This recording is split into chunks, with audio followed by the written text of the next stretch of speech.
ब्रजवासियों की याद आ रही है। मैं चाह कर भी उनकी याद नहीं भुला सकता। तुम मेरा एक काम कर दो उद्धव, तुम वृंदावन चले जाओ।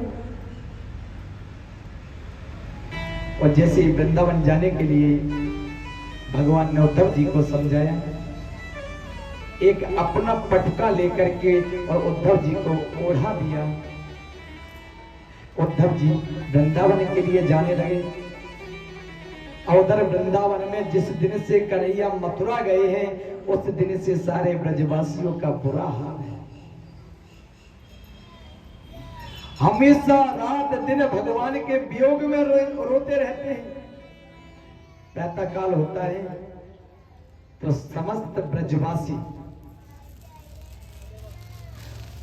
उस एक स्थान पर आकर के एकत्रित हो जाते हैं जहां से मथुरा जाने का रास्ता निकलता है। और दिन भर वहां रुक करके प्रतीक्षा करते हैं कि आज तो हमारा कन्हैया वृंदावन आ रहे होगो। शाम तक देखते रहते हैं मथुरा की तरफ, लेकिन जब शाम तक कन्हैया नहीं आते तो वापस चले जाते हैं। फिर प्रातः होते फिर आते हैं, आज तो कन्हैया आ ही जाएगा। सज्जनों, जैसे ही एक दिन सभी ब्रजवासी वहां चौपाल पर रुके हुए थे कि एक रथ मथुरा से आ रहा है, सभी प्रसन्न होने लगे। आज तो कन्हैया आ रहे हो है। भगवान की जो पीतांबरी दुपट्टा देखा, मन में सोचने लगे यही तो कन्हैया है। लेकिन जब उद्धव जी पास में आए तब उनको जाके पता लगा ये कन्हैया नहीं, ये तो कन्हैया जैसा है। दौड़े दौड़े गए, उद्धव जी से कहने लगे, प्रणाम किया। अरे भैया उद्धव, ये बताओ हमारे प्राण सगा प्राण आधार कन्हैया कहाँ है? जब ब्रजवासियों का इतना प्रेम जब उद्धव जी ने देखा तो सारे ज्ञान की बाट लग गई। सारे ज्ञान को उद्धव जी भूल गए। कहाँ है बताओ, कन्हैया कहाँ है, श्याम सुंदर कहाँ है? बोले वो तो मथुरा में। उद्धव जी कहने लगे, भैया ब्रजवासियों मेरा एक काम कर दो। उद्धव कहो कहा काम है, आप कृष्ण नहीं है तो क्या हुआ, आप कृष्ण के सखा है, जितनो प्रेम हम कन्हैया से करें उतनो ही प्रेम हम बाकी सखान से करें। कहो तब कहा काम है, बोले भैया मुझको एक रास्ता बता दे। कहा रास्ता, बोले यहाँ से नंदरानी को महल कहाँ पड़ेगा, मैया यशोदा को भवन कहाँ पड़ेगा। एक ब्रजवासी बोलो देखो भैया उद्धव, ये जो नदी बह रही है ना, यह नदी के किनारे किनारे चले जाओ, जहां जाके यह नदी को अंत है जाएगा वही मैया नंदरानी को महल है। जिस दिन से कन्हैया मथुरा के लिए गए हैं उस दिन से रात और दिन मेरी मैया यशोदा रोती रहती है।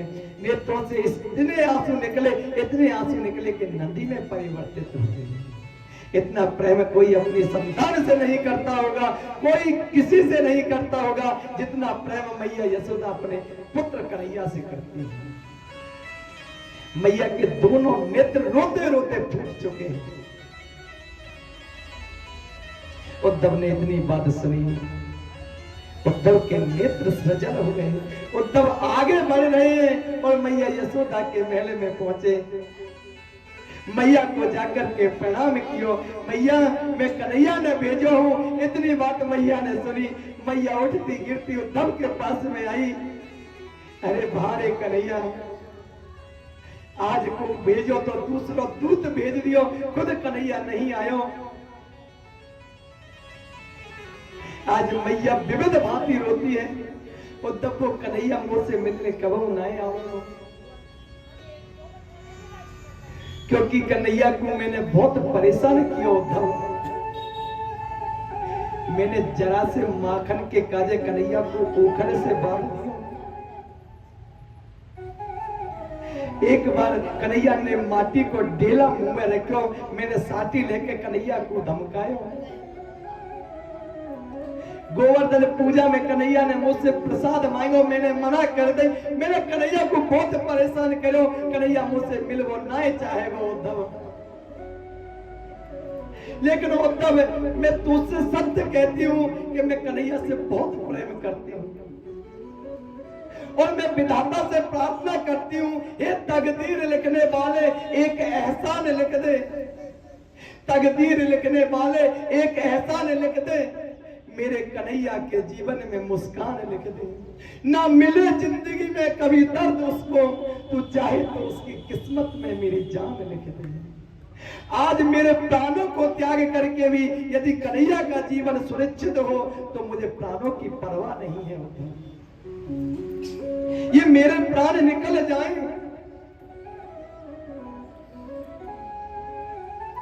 आज जब विविध भांति मैया यशोदा विलाप करती है, उद्धव मैया को बहुत समझाते हैं। जिधर उद्धव जी जाते हैं उधर देखते हैं चारों तरफ कन्हैया का वियोग ही वियोग प्रतीत होता है।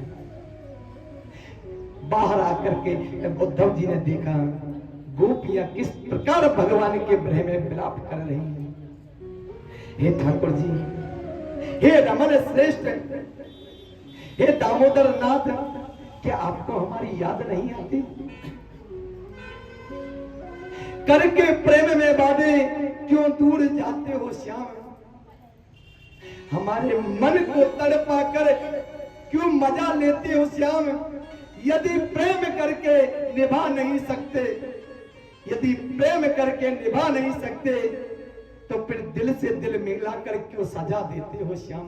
क्यों इतना तड़पाते हो? क्यों हमसे इतना प्रेम किया कि आज उस प्रेम के लिए हमें रोना पड़ रहा है?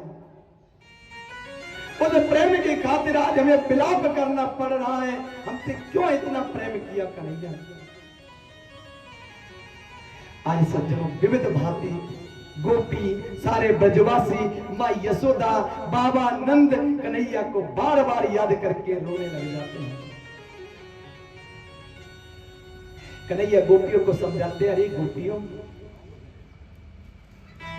तुम्हें इतना चिंता करने की आवश्यकता नहीं है। तुम्हें अपने मन पर धीरज रखना चाहिए, धैर्य रखना चाहिए।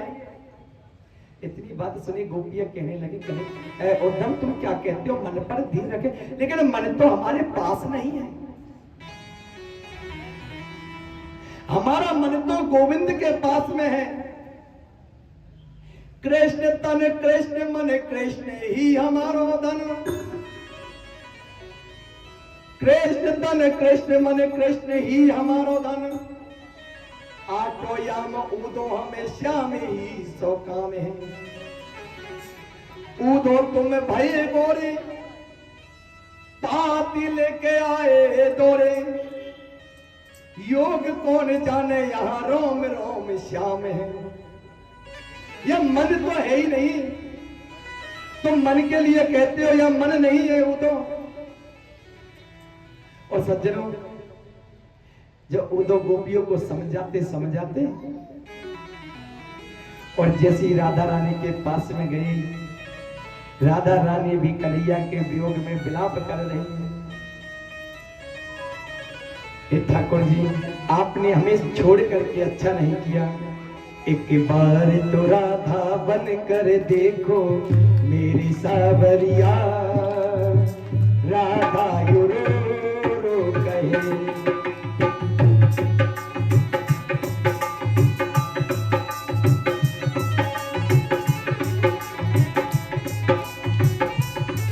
एक बार तो राधा बन कर देखो मेरी सावरिया। राधा रो रो कहे।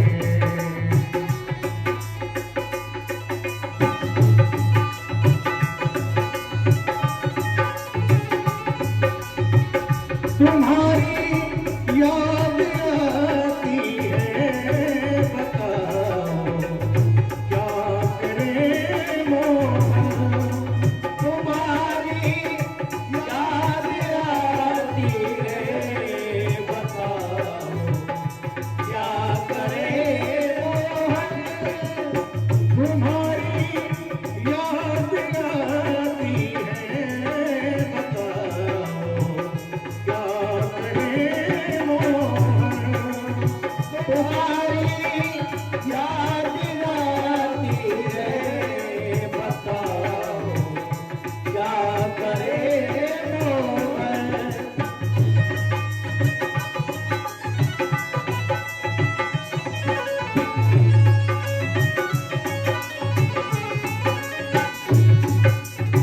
सुबह और शाम आती है, रात भर वो रुलाती है।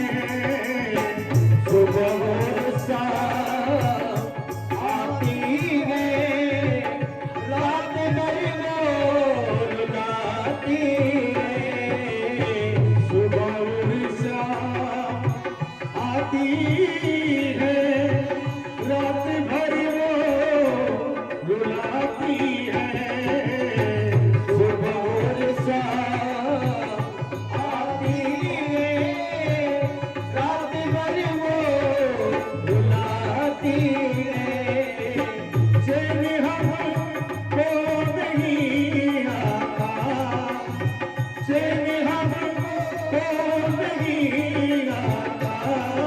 बताओ क्या करे मोहन। तुम्हारी याद आती है, बताओ क्या करे मोहन।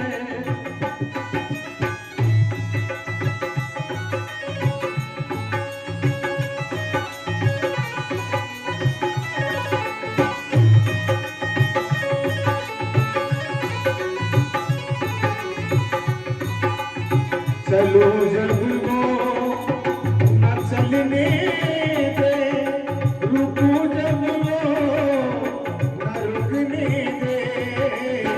चलो जब वो न चलने दे, रुको जब वो न रुकने दे। चलो जब वो न चलने दे, रुको जब वो न रुकने दे।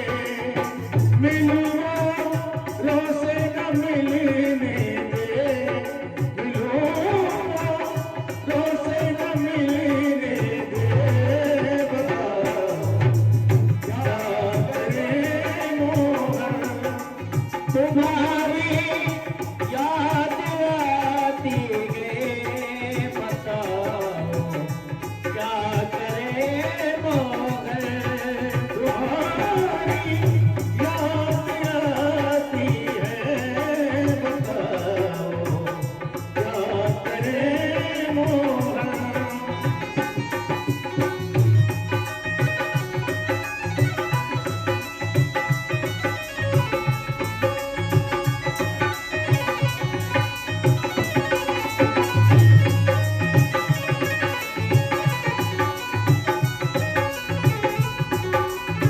तुम्हारी हो और तुमसे के हमारी को चलने दे। तुम्हारी हो और तुमसे हमारी को चलने दे। तुम्हारी हो और तुमसे हमारी चलने दे। तुम्हारी वो और तुम उसके हमारी ओर चलने दे। वो जगुआ ये तुम रहो, वो जगुआ ये तुम रहो। बताओ क्या करे मोहन, तुम्हारी याद आती है। बताओ क्या करे मोहन, तुम्हारी याद आती है। बताओ क्या करे मोहन, बताओ क्या करे मोहन। आज श्री राधिका रानी और सखिया सभी भगवान का कीर्तन करते हैं और कहते हैं, हे प्रभु, जिस प्रकार से हम आपके वियोग में चिंतित हो रहे हैं, परेशान हो रहे हैं, हे गोविंद, क्या उतना प्रेम आप हमसे भी करते हैं? जिस उद्धव जी भगवान से कहकर के आए थे कि मैं आज जाऊंगा, कल रुकूंगा, परसों वापस चले आऊंगा, आज उन्हें ब्रजवासियों के सामने उद्धव जी का सारा ज्ञान और ध्यान रखा रह गया। एक एक दिन करते करते उद्धव जी को 7 मास व्यतीत हो गए वृंदावन। अपार प्रेम है वृंदावन वासियों का भगवान के प्रति। जब इस दृश्य को उद्धव जी ने देखा, उदो सुदो है चलो सुन गोपिन के बोल, ज्ञान बजाई दुंदुभी प्रेमी बजायो ढोल। देखो, प्रेम जहां पर होता है ना, वहां पर ऊंच नीच, बड़ा अनपढ़, ये कोई महत्व नहीं रखता। सबसे बड़ा है प्रेम।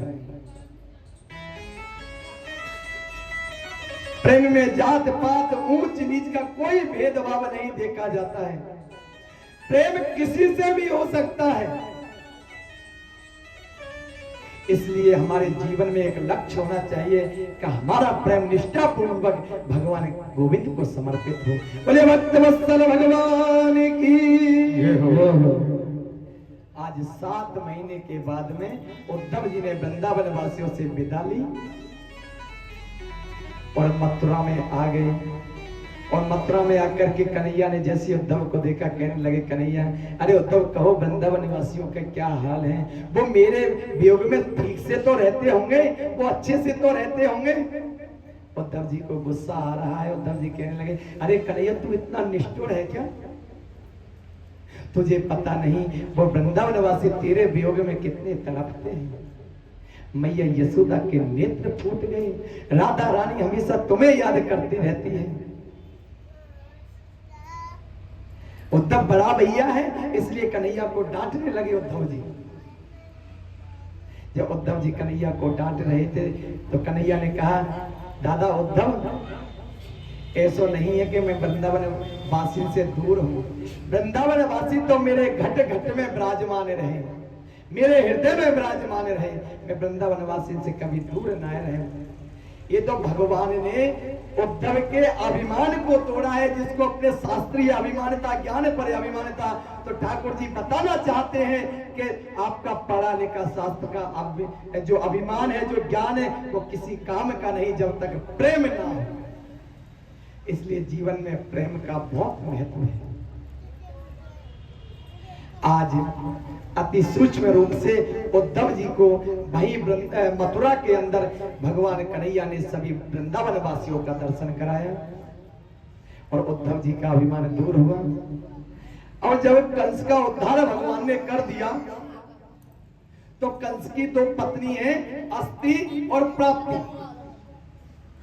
ये पुत्री है जरासंध की। जरासंध है मगध का राजा, और मगध किसको कहते हैं? बिहार को।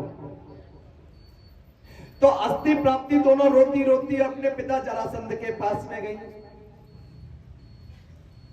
और जरासंध से जाकर के कहा, पिताजी हमारे पति को तो उस कन्हैया ने मार दिया। तो जब उसको ज्ञात हुआ कि मेरे दामाद को मार दिया तो जरासंध को बहुत क्रोध आया, और क्रोध में आकर के भागवत जी में लिखा है जरासंध द्वारा 23 अक्षौणी सेना लेकर के और मथुरा पर चढ़ाई कर दी। 23 अक्षौणी सेना।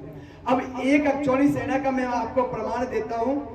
एक अक्षौणी सेना में 21,870 हाथी होते हैं, 21,870 रथ होते हैं, 65,610 घोड़े होते हैं और 1,93,050 पैदल यात्री होते हैं। कुल मिलाकर के 2,18,700 हुए। ये एक अक्षौणी सेना है। ऐसी 23 अक्षौणी सेना को लेकर के मथुरा पर चढ़ाई की जरासंध ने। और एक बार नहीं, एक एक करते करते 17 बार मथुरा पर चढ़ाई की और 17 बार भगवान कन्हैया ने जरासंध को हरा दिया। 17 बार हरा दिया। हार के वापस चला जाता और फिर युद्ध करने के लिए चला आता। एक दिन बड़ा परेशान हुआ तो ब्राह्मण और संतों को और अनुष्ठान में बैठा दिया जरासंध ने। संत ब्राह्मणों से कहा, भैया मेरे लिए भजन करो और जब भजन के प्रताप से इस बार मैं कन्हैया को जीत लूं, और यदि ऐसा ना भयो तो मैं तुम सबन को मृत्यु दंड दूंगा, और अगर मैं यह युद्ध में सफल है गए तो इतना दान दूंगा कि जीवन पर्यंत तुम्हें मांगने की आवश्यकता ना पड़ेगी। अब महाराज संत ब्राह्मण को अनुष्ठान में बैठा करके और पुनः फिर चढ़ाई कर दी मथुरा पर जरासंध ने। इस बार भगवान युद्ध कर रहे थे। युद्ध करते करते बलराम जी से कहने लगे, भैया बलराम अब यहां से भाग चलो। बलराम जी कहने लगे, लाला कन्हैया कहा कहे, देखिए तो से 17 बार हार गए हो, इस बार भी हार जाएगा। बोले ना भैया अब तो युद्ध करना ही ना है, अब यहां से भाग चलो। बोले कन्हैया दुनिया रण छोड़ कहेगी, भगोड़ा कहेगी। बोले तो दाऊ भैया कहा भयो एक नाम और बढ़ जाएगा, जब माखन चोर, चीर चोर, चित चोर कहे रण छोड़ और नाम पड़ जाएगा। कहा बड़ी बात है, क्योंकि भगवान संत ब्राह्मणों की महिमा को बढ़ाना चाहते हैं। आज ठाकुर जी इस बात को जब दाऊ भैया से कह रहे थे तो दाऊ भैया ने कही, लाला तेरी लीला तू ही जाने। आज कन्हैया ने और समुद्र से स्थान मांगा, और समुद्र से स्थान मांग करके विश्वकर्मा जी को आदेश दिया, विश्वकर्मा जी जाओ और जाकर के एक सुंदर सी द्वारकापुरी की रचना करो। सुंदर सी विश्वकर्मा जी ने द्वारकापुरी बनाई। उधर भगवान युद्ध करते करते प्रवर्सन पर्वत पर चढ़ गए। प्रवर्सन पर्वत का आया है 44 कोस की ऊंचाई। प्रवर्सन पर्वत पर भगवान चढ़ गए और कृष्ण बलराम ने प्रवर्सन पर्वत से छलांग लगाई और द्वारिका में पहुंच गए। अब जरासंध ने सोची कि कन्हैया और बलराम ये प्रवर्सन पर्वत पे हैं तो पूरे प्रवर्सन पर्वत को घेर के आग लगा देंगे। बोले यही में कृष्ण बलराम जल के नष्ट रह जाएंगे। आग लगा दी प्रवर्सन पर्वत पर, लेकिन मेरे प्रभु तो बलदाऊ भैया के साथ कब के द्वारिका गमन कर गए और द्वारिका में जाकर के द्वारिका के राजा हो गए। बोलिए द्वारिकाधीश की। द्वारकाधीश हुए भगवान। रात्रि में सभी मथुरावासी सोए हुए थे। ठाकुर जी ने सोते हुए सभी मथुरावासियों को उठाया और द्वारका में ले गए। अब द्वारका के राजा द्वारकाधीश हुए, परम आनंद से रहने लगे। सब प्रकार के आनंद है, लेकिन भगवान के मन में विचार आया कि अब तो भैया विवाह भी होना चाहिए। लेकिन अब विवाह कैसे होए? पहले भले दाऊ भैया को विवाह होना चाहिए। जब तक दाऊ भैया को नहीं होगा तो हमारा कैसे है जाएगा? तो पहले दाऊ भैया को विवाह होना चाहिए। तो आज कन्हैया ने दाऊ भैया से कही, भैया अब तुम विवाह कर लियो। दाऊ भैया ने कही, कन्हैया देख लाला को विवाह नहीं करना, तू ही विवाह कर ले। कन्हैया कहने लगे, दाऊ भैया तुम बड़े हो, पहले बड़े को विवाह होना चाहिए, पहले आप विवाह करो। कन्हैया गए, जाकर के एक सुंदर सी कन्या दाऊ भैया के लिए वरण करके चले आए। अब तो दाऊ भैया से कही, दाऊ भैया मैंने तुम्हारा रिश्ता भी पक्का कर दियो। कहाँ कर दियो? महाराज जो रेवत है, रेवत की पुत्री है रेवती, और ये आनंद देश के राजा हैं महाराज रेवत। उनकी परम लाडली पुत्री रेवती के साथ मैंने तुम्हारा विवाह फिक्स कर दियो। अब तो धूमधाम से दाऊ भैया को विवाह और मैया रेवती के साथ संपन्न है गए। लेकिन सज्जनों आश्चर्य की बात है कि मैया रेवती है सतयुग की और दाऊ भैया है द्वापर के। अब सतयुग में एक व्यक्ति की लंबाई होती थी 21 हाथ, त्रेता में 14 हाथ और द्वापर में 7 हाथ। और या कलयुग में पहली बात तो कोई तुलना ही नहीं है, कोई लंबो है कोई छोटो है। और फिर भी यदि कोई भी व्यक्ति अपने हाथ से अपने आप को नापे तो मेरी गारंटी है वो 3.5 हाथ से ना 4.25 को निकलेगा ना 3.25 को निकलेगा। बोलो राधे राधे। अपने हाथ से अगर कोई अपने आप को नापे तो 3.5 से ना 3.25 ना 4.25, 3.5 हाथ की लंबाई है। और कई कई जगह तो हमें देखते हैं कि महाराज छोटी छोटी लंबाई के। एक बार मैंने कथा यहाँ की थी माधापुर में ओलवाड़ा ग्राम में, तो बस 2, 4, 5 लोग जिनकी लंबाई ज्यादा से ज्यादा 3, 4 फीट की, और जिनकी अवस्था कोई 40, 45 साल, जिसमें 2 माताएं भी थी। तो ये सब कलयुग का प्रभाव है, और कलयुग के प्रभाव के कारण हमारा शरीर भी नष्ट हो रहा है, बुद्धि भी नष्ट हो रही है, और भगवान ना करे धर्म भी नष्ट होता जा रहा है। जैसे मैंने बताया कोई प्रेम भी करता है तो बनावटी प्रेम करता है, मतलब का प्रेम करता है, सच्चा प्रेम कोई नहीं करता। यदि कोई सच्चा प्रेम करता है तो भगवान तो आज भी चले आएंगे और अपने हृदय से आप और हमको लगा लेंगे। अब रेवती सतयुग की है तो रेवती की लंबाई कितनी है? 21 हाथ। और दाऊ भैया है द्वापर के, तो दाऊ भैया की है 7 हाथ। अब जोड़ी तो बनी ना है, दुल्हन 21 हाथ की और दूल्हा 7 हाथ का। तो दाऊ भैया ने अपने हल से प्रहार किया और मैया रेवती है गई 7 हाथ की, दोनों की जोड़ी बराबर हो गई। बोले भक्तवत्सल भगवान की। अब तो सज्जनों दाऊ भैया को भी विवाह है गया।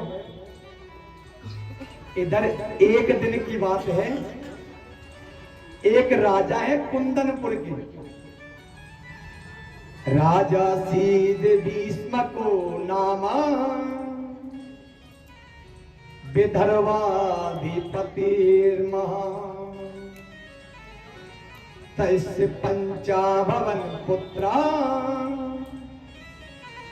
कन्यका चिबरानना।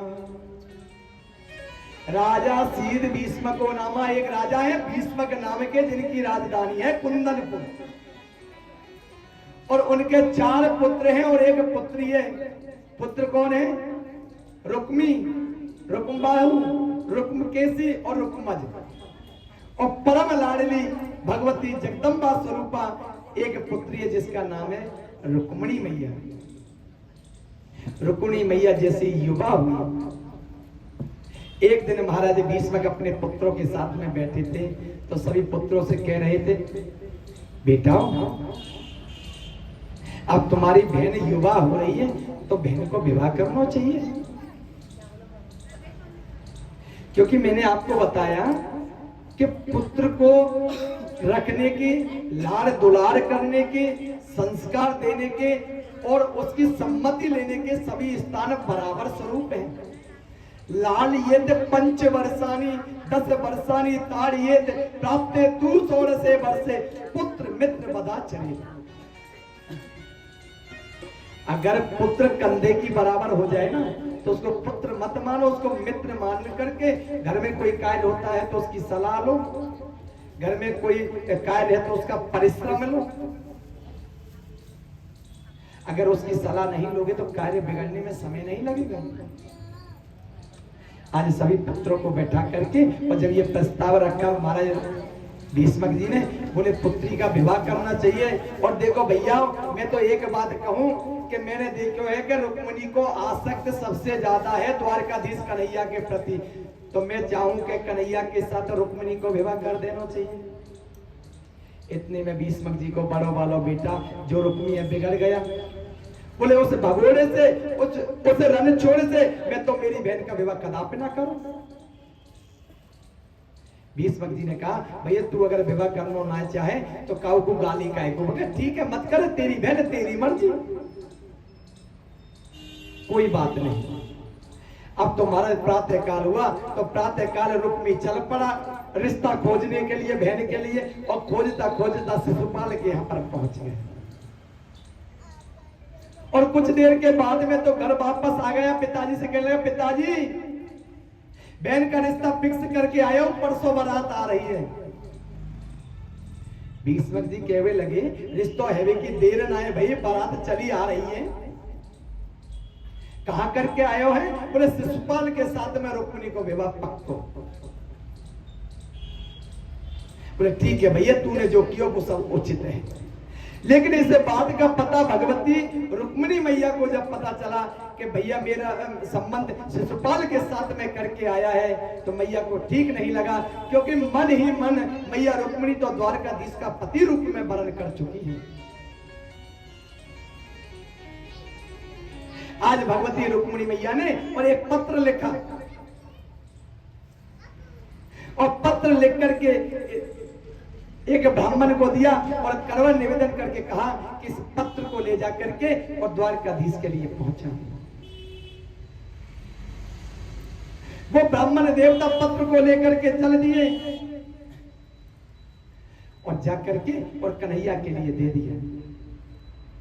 गोविंद ने पत्र को पढ़ा, पत्र में लिखता था हे प्रभु मैं आपको पति रूप में स्वीकार कर चुकी हूं, लेकिन मेरा भैया मेरा विवाह शिशुपाल के साथ करना चाहता है, ये मुझे बिल्कुल अच्छा नहीं लगता।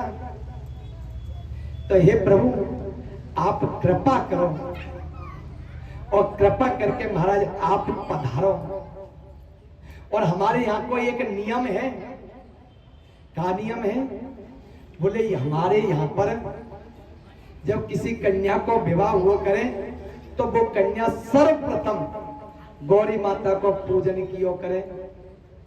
तो कुल की परंपरा के अनुसार मैं भी मैया गौरी का पूजन करने के लिए जाऊंगी और प्रभु आप पधारो और वहीं पे आके दर्शन दियो।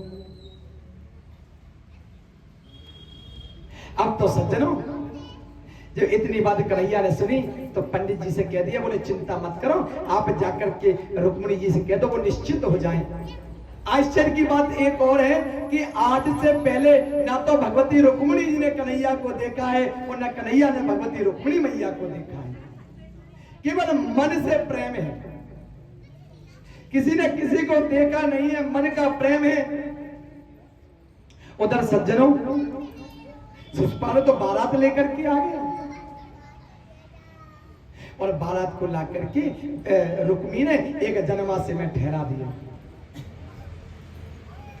अब जब जनवासे में बारात आती है ना, आजकल तो गार्डन हो जाते हैं तो उसी में बेटी वाले उसी में बेटे वाले सभी एक साथ पहले बारात आती, उसको जन्माष्टमी में रुकवाया जाता, वहां पर उसको चाय पानी की व्यवस्था की जाती, फिर लगन टीका होता जन्माष्टमी में, लगन पत्रिका पढ़ी जाती, किस समय के फेरे होंगे, किस समय की लगन है, किस समय वर वधू को आशीर्वाद प्रदान किया जाएगा। आजकल तो वो सारी व्यवस्थाएं नष्ट हो गई। तो जो बारात लेकर के शिशुपाल आया है उसको जन्माष्टमी में ठहरा दिया, और महाराज भीष्मक जी जितना भी सामान है उसको सजा धजा करके लेकर के जा रहे हैं, क्योंकि टीका चढ़ाना है शिशुपाल का, लगन भी तो देनी है। उधर मेरे द्वारकाधीश कन्हैया वहां से चले आए द्वारिका से। कन्हैया ने किसी को नहीं बताया, अकेले ही चले आए। और भगवान की कृपा ऐसी हुई कि जब भीष्मक जी वह सामग्री को लेके जा रहे शिशुपाल को टीका चढ़ावे की काजे, तो कन्हैया रास्ते में मिल गए। अब भीष्मक जी कन्हैया से बहुत प्रेम करें, तो प्रणाम करने लगे कन्हैया को। प्रभु आप आए, आपकी बड़ी कृपा है, और आप हमारे घर में चलियो। तो कन्हैया ने तो ऐसे परिहास करते हुए कह दियो, बोले ठाकुर जी को मंजूर होगो तो अब तो यह कुंदनपुर में आवागमन बनो ही रहेगा। बोलो राधे राधे। अब तो आवागमन बनो ही रहेगा। अब जब जो सैनिक थे साथ में भीष्मक जी के, उन्होंने सोचा हो ना हो यही शिशुपाल है, क्योंकि जब भीष्मक जी का प्रेम देखा तो सोचने लगे। अब जितनी भी सामग्री लेके आए सारी सामग्री ठाकुर जी को समर्पित कर दी। चढ़ना था टीका शिशुपाल का और चढ़ गया गोपाल का। ठाकुर जी का टीका चढ़ गया। भीष्मक जी ने देखा ये तो सब उल्टा पुल्टा हो गया, अब क्या होगा। उधर शिशुपाल को पता चला कि कन्हैया आप पहुंचा है, और रुक्मिणी गौरी मैया का पूजन करने के लिए जाएंगे। तो महाराज बहुत सारी सेना को और मंदिर की चारों तरफ लगवा दिया मैया को रुक्मिणी की सुरक्षा के लिए, कि कन्हैया आएगा और रुक्मिणी जी को ले जाने की कोशिश करेगा तो तुम उनको पकड़ लेना। कन्हैया रुक्मिणी जी को ना ले जा पाए, सारी सेना लगा दी चारों तरफ। उधर भगवती रुक्मिणी मैया अपना श्रृंगार कर रही है, क्योंकि गौरी माता का पूजन करने के लिए जाना है। आओ मेरी सखिया मुझे मेहंदी लगा दो, मेहंदी लगा दो मुझे सजा दो, मेहंदी लगा दो मुझे सजा दो, पूरे श्याम सुंदर की दुल्हन बना दो, पूरे श्याम सुंदर की दुल्हन बना दो।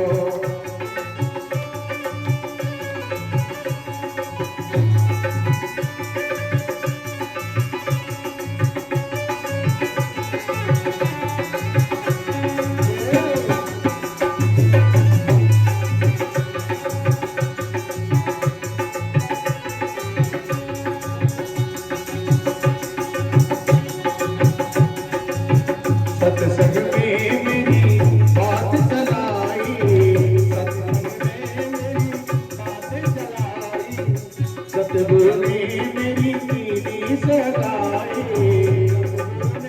मेरी कीर्ति सगाई। सत्संग में मेरी बात चलाई, सत्संग में मेरी बात चलाई, सतगुरु ने मेरी कीर्ति सगाई, सतगुरु ने मेरी कीर्ति सगाई। उनको बुला के हाथ लेवा तो करा दो, उनको बुला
इस पैर चोरी जो रंगनाई तोते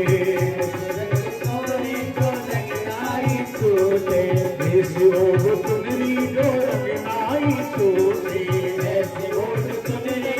रंगनाई तोते इस बरो